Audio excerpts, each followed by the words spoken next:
ត្រីដែលនៅសល់បន្ទាប់ពីចេញពីធ្វើការតើខ្ញុំគួរញ៉ាំអ្វីចាំខ្ញុំមើលថាមានអ្វីនៅសល់ថ្ងៃនេះអូ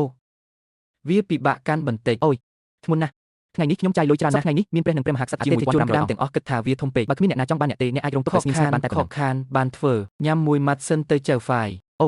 សូមអភ័យទោសថ្ងៃនេះយើងអស់ត្រីហើយនៅសល់តែប៉ុណ្ណឹងទេក្តាមតូចមួយតើក្តាមប្រភេទអ្វីអូចាំខ្ញុំមើលប្រយុទ្ធនឹងក្តាមស្ដេចនេះជារឿងសប្បាយណាស់ម្ហូបអ៊ីតាលីមិនថ្លៃទេអ្នកចង់ឲ្យខ្ញុំបង្រៀនអ្នកពីទេការងារចំនួន888វាថ្លៃណាស់ប៉ុន្តែមិនសន្សំសំចៃខ្លាំងទេអ្នកខុសទាំងអស់មែនទេក្តាមស្ដេចជាង6ផោននៅពេលយប់ជ្រៅតើអ្នកអាចបញ្ចប់វាបានទេដូច្នេះតើយ៉ាងម៉េចដែរវាមិនមែនថាខ្ញុំបារម្ភពីអ្នកតែម្នាក់ឯងនោះទេប្រសិនបើអ្នកញ៉ាំអាហាររួចហើយខ្ជិះខ្ជាអាហារអ្នកគួរតែកុំងវាកុំងមិត្តភ័ក្តិមួយចំនួនរួចទិញប្រអប់មួយចំនួនខ្ញុំគិតថាការរួមបញ្ចូលគ្នានេះនឹងពិតជាអស្ចារ្យណាស់តើអ្នកគិតយ៉ាងណាដែរទៅមុខទៀតខ្ញុំនឹងជួយអ្នកទុកពួកគេទាំងពីរចោលទៅដើរទៅមុខទៀតទៅអូចៅហ្វាយ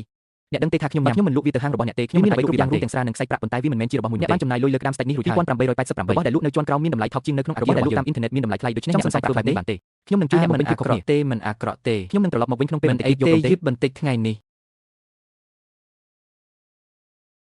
ខ្ញុំមិនពេញចិត្តនឹងក្តាមស្ដេចនេះទេចូលយើងលក់វាឲ្យគាត់យើងនឹងផ្ដល់ឲ្យគាត់នៅការខ្ញុំបានប្រឡេកមើលដង្កាប់ធំមួយគូនេះរឿងនេះតែងតែត្រូវដង្កាប់ខាំឈាមនោះត្រូវបានខ្ទេចខ្ទីអូវាគ្រាន់តែហូរចេញដោយធម្មជាតិអូ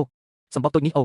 ចុះវាយ៉ាងម៉េចដែរវាចេញហើយនេះជាផ្នែកពណ៌លឿងបន្ទាប់មកនេះគឺជាប្រុយត្រីតើយើងគួរទុកស្នាមរបួសទាំងនេះសម្រាប់អ្នកណាឲ្យវាទៅអ្នកគ្រប់គ្រងហាងអ្នកគ្រប់គ្រងរបស់ចម្លែកនឹងមិនធម្មតាទាំងហេថតតូចនេះយប់នេះរីករាយជាមួយក្តាមស្ដេចនេះឆ្នាំងនេះមិនធំល្មមអាចដាក់សាច់អាំងបានទាំងអស់ទេខ្ញុំប្រើត្រីឆ្មាតែ3ក្បាលទេអាធីរីក្តាមស្ដេចមានទម្ងន់ជាង6ផោនហើយសាច់អ្វីដែលអ្នកឃើញថាល្អវាមិនដូចអ្វីដែលអ្នកទទួលបានទេតើអ្នកកំពុងធ្វើអ្វីចំពោះគ្រួសារតើចានធំទាំងពីរនោះជាអ្វីឲ្យប្រាកដក្តាមស្ដេចទម្ងន់6ផោនពួកគេត្រូវតែស៊ីវាទោះបីជាពួកគេមិនដាក់អ្វីចូលក្នុងវាក៏ដោយបន្ថែមទឹកខ្មេះបន្តិចមិនថាអ្នកជាអាធីរីជឿអត់ទេតោះសាកលពងក្តាមទន្លេតូចមួយចំនួនកន្លែងតាក់ទាញទី4ដែលត្រូវតែទៅទស្សនានៅហាងនេះចាប់ផ្ដើមញ៉ាំនៅសីតុណ្ហភាព400អង្សាសេក្នុងរយៈពេលប្រហែលនាទីក្តាមស្ដេចអាំងថ្ងៃនេះសូមធ្វើទឹកជ្រលក់តូចមួយយើងត្រូវធ្វើអ្វីដែលហឹរសម្លរក្តាមស្ដេចហឹរដាក់ម្ទេសចូលក្នុងទឹកពុះរួចកូរឲ្យសព្វដើម្បីធ្វើឲ្យរសជាតិហឹរចេញសូមបន្ថែមប្រេងហើយបន្ទាប់មកបន្ថែមគ្រឿងទេសដែលធ្វើឲ្យស្វិតនៅពេលនេះម្ទេសនៅខាងក្នុង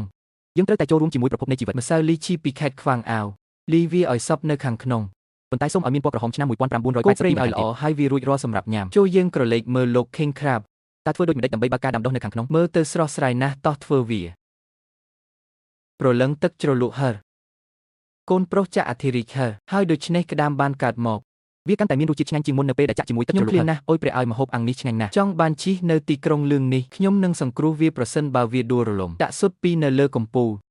ការវិលត្រឡប់របស់ជិះឌូចង្ក្រានកំពុងផ្លាស់ប្ដូររូបរាងឆ្នាំងស្ដេចទាំងពីរនេះក្តាមស្ដេចបានរៀបចំរបស់នេះសម្រាប់វារួចហើយអ្វីបានជាភ្ញៀវមិនទាន់មកដល់ខ្ញុំប៉ាន់ស្មានថាវាយូរមកហើយខ្ញុំបានរំលងអាហារពេលល្ងាចអាហារសមុទ្រនៅយប់នេះវាមិនមានរសជាតិឆ្ងាញ់ទេនៅពេលវាត្រជាក់អូមិនអីទេពិតជាគ្មានវិធីផ្សេងទៀតទេខ្ញុំសុខចិត្តរងទុក្ខដោយអយុត្តិធម៌ហើយស៊ីវាដោយខ្លួនឯងរសជាតិសត្វព្រាបមានរសជាតិល្អសាច់ត្រូវបានប្រឡាក់យ៉ាងល្អឥតខ្ចោះ